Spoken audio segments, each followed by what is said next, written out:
Pay or we'll destroy it." That's what she screamed at me, like she owned my life. Claudine Renshaw, president of the Pine Ridge HOA, voice sharp enough to cut steel. I stood there covered in sawdust, staring at my grandfather's cabin, the one I'd spent 2 years restoring, and tried to make sense of how a woman I'd never met had the power to threaten everything I'd built. 2 days later, a sheriff showed up with papers, and that's when I realized this wasn't just a bad dream, it was war. The sheriff handed me an envelope with the precision of someone delivering a death sentence. "Court notice," he said flatly, "immediate payment due.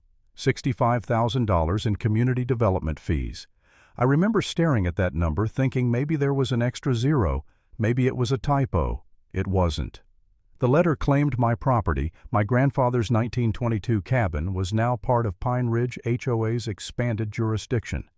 Failure to pay meant demolition. 7 days. 7 days before they'd tear down a century of family history. When the sheriff left, I just stood on the porch. The air was cold still, and the smell of cedar and linseed oil, the same scent that had followed me every night of restoration, suddenly felt like a goodbye. Then my phone buzzed. Claudine herself. "Mr. Grant." She began voice smooth like she was hosting a charity gala. "I wanted to personally help clear up any confusion. The boundaries have changed recently. Your cabin now falls under our community." I told her that couldn't be right. The land had been private since the 1920s. She laughed soft and condescending. "Maps evolve, Mr. Grant. Progress doesn't stop for nostalgia." I asked to see the documents, and there was a pause just long enough to tell me she was lying. "Of course," she said, "but I'd suggest resolving this quickly. Legal complications tend to escalate." Then she hung up. That night I walked through the cabin with a flashlight, running my hand along the beams my grandfather cut himself. Every board, every nail, every scar in the wood told a story of a man who built something to last. And now, because of a forged seal and a greedy woman, it could all be gone in a week. By morning I decided to fight back. I drove to the county records office, fluorescent lights, stale coffee, the hum of bureaucracy. "I need to see the boundary maps for Pine Ridge HOA," I told the clerk. She froze, mid-stamp eyes flicking up. "You too," she muttered. "They've been making changes." She came back with a binder thick as a brick, maps from 1975, hand-drawn and yellowed with age. Pine Ridge ended 2 miles before my property. But when she pulled up the digital map, it showed the HOA sprawling outward, swallowing homes that had never been inside it. "Who approved these?" I asked. She sighed. "Filed as admin updates. No hearings, no signatures. Just appeared online one day." My gut twisted. It wasn't expansion, it was quiet theft. I spent hours copying documents, tracing dates, signatures, anything that didn't line up. When I left, the sun was already setting, and the thought hit me hard: how many other families had just paid the bill instead of asking questions? The next morning I went to see Helen Moritz, the retired county archivist. She opened her door before I could knock. "You're the Grant boy," she said. "I've been expecting you." Her living room was a museum of the county old survey maps, photos, handwritten notes.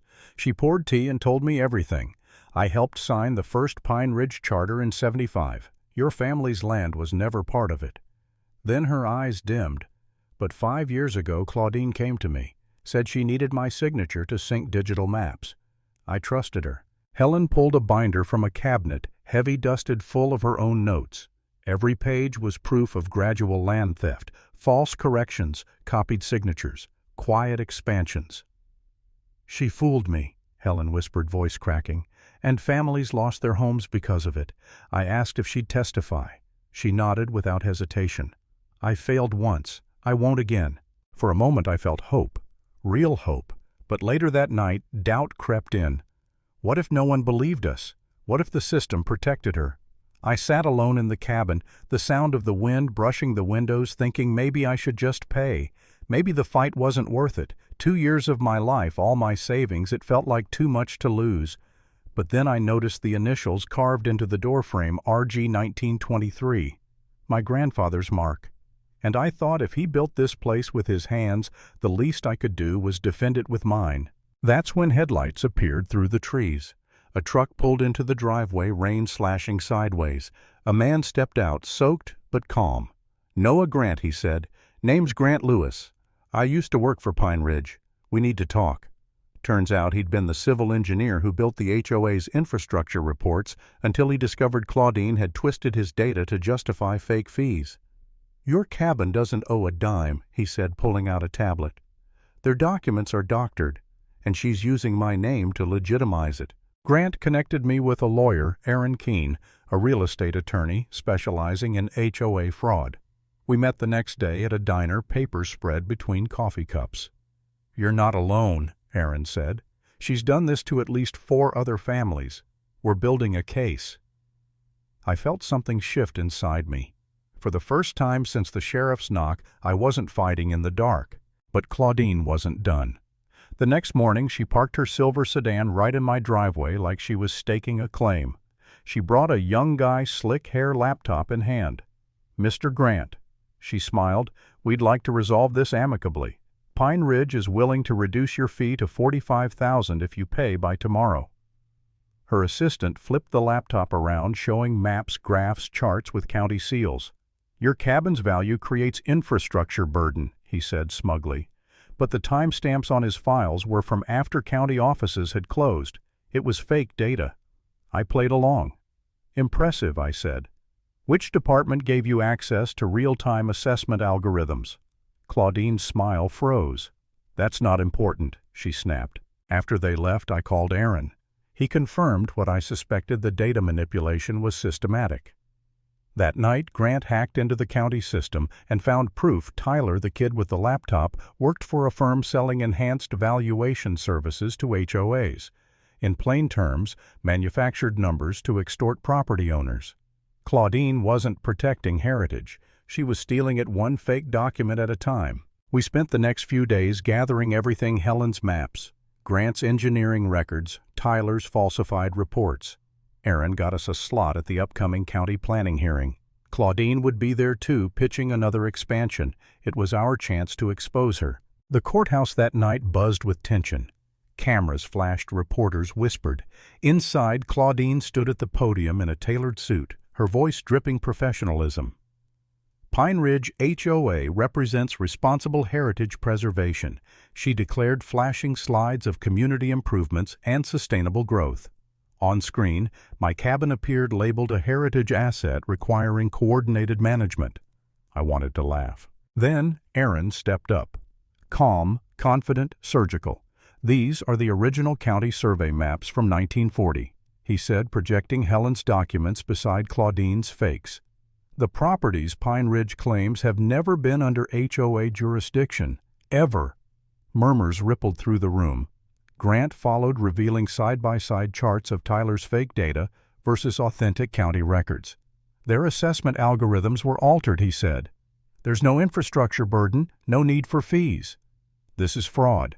Finally, Helen rose, 82 years old, small but steady. She set a metal box on the table and opened it, revealing her husband's original survey notes. "I signed the documents that made this possible," she said. "I believed Claudine's lies. But these are the true records, and I won't let her steal another home." The room went dead quiet. Claudine tried to respond, but the committee's questions came hard and fast. "Why do these signatures not match? Where's the authorization for these uploads?" Tyler, sweating, stammered about algorithm optimization for community benefit, which was basically code for falsification. The moment he admitted to data adjustments, Claudine's empire began to crumble right there under the fluorescent lights. 10 days later, the call came. "Mr. Grant," said the voice of Chair Morrison from the Heritage Committee, "we've reached a decision. Pine Ridge HOA's boundary modifications are invalid. All fees are void. The matter has been referred to the State Attorney General for criminal investigation." I hung up and just stared at the cabin, its windows glinting in the afternoon sun, realizing it had survived every storm, even this one. Within weeks, the headlines hit. HOA president arrested for fraud and conspiracy. Claudine Renshaw, mugshot and all. Her partner Tyler charged with wire fraud and computer crimes. Pine Ridge HOA dissolved by court order. And me, I got a check from the restitution fund, $65,000, the exact amount she'd demanded. The irony wasn't lost on me. I didn't celebrate. didn't throw a party. I just stood on the same porch my grandfather built, the air thick with the smell of rain and wood smoke, and thought about everything it had taken to get here. I'd started this fight to save a building, but it turned into something bigger, a reminder that truth once restored is stronger than any lie. Because some things, no matter how old or fragile, are worth fighting for.